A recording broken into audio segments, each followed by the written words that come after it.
Diamond ওয়ার্ল্ডের ব্যবস্থাপনা পরিচালক দিলীপ কুমার আগারওয়ালকে গ্রেপ্তারের পর তোলা হয়েছে নিম্ন আদালতে। গতকাল মধ্যরাতে রাজধানীর গুলশানের ডায়মন্ড ওয়ার্ল্ড কার্যালয় ঘিরে অভিযান চালিয়ে তাকে গ্রেপ্তার করা হয়। বৈষম্যবিরোধী ছাত্র আন্দোলনের সময় গত ১৯ জুলাই বাড্ডা থানা এলাকায় হৃদয় আহমেদ নামে তরুণকে হত্যার ঘটনায় দায়ের করা মামলায় আওয়ামী লীগের কেন্দ্রীয় শিল্প বাণিজ্য বিষয়ক কমিটির সদস্য আগারওয়ালকে আসামি করা হয়েছে।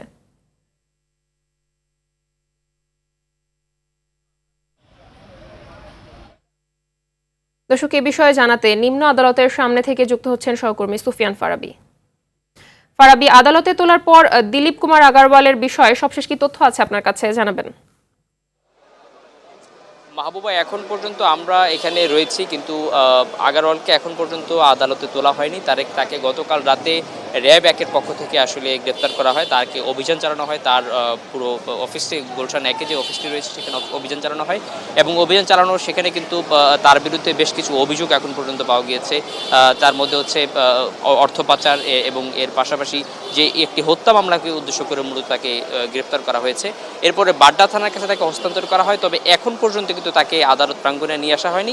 কিছুক্ষণের মধ্যে হয়তো নিয়ে আসা হবে, এমনটাই কিন্তু বিভিন্ন সূত্র আমাদেরকে জানিয়েছেন। তবে আদালত প্রাঙ্গণের গুরুত্বপূর্ণ বেশ কিছু খবর রয়েছে।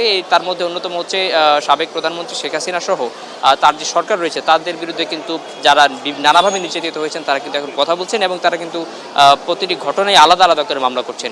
আমরা সকাল থেকে এখন পর্যন্ত এখানে রয়েছি, এখন পর্যন্ত কিন্তু আমরা দুটি মামলা আলাদা করে আমরা জানতে পেরেছি যে দুইটি মামলায় কিন্তু প্রধানমন্ত্রী শেখ হাসিনা সহ ওবায়দুল কাদের এবং সাবেক স্বরাষ্ট্রমন্ত্রী আসাদুজ্জামান কামাল সহ আরও বেশ কয়েকজনকে আসামি করা হয়েছে। অন্যদিকে সাবেক আইজিপি, দুইজন আইজিপি, বাংলাদেশের খুবই প্রতাপশালী দুইজন আইজিপি ছিলেন শহীদুল হক এবং হচ্ছে চৌধুরী আব্দুল্লাহ আল মামুন, তাদেরকেও কিন্তু আদালতে সকালে তোলা হয়েছিল এবং তাদের কিন্তু রিমান্ড মঞ্জুর করা হয়েছে। এই ছিল মাহবুব আমার কাছে আদালত প্রাঙ্গণ থেকে সর্বশেষ তথ্য। ধন্যবাদ আপনাকে।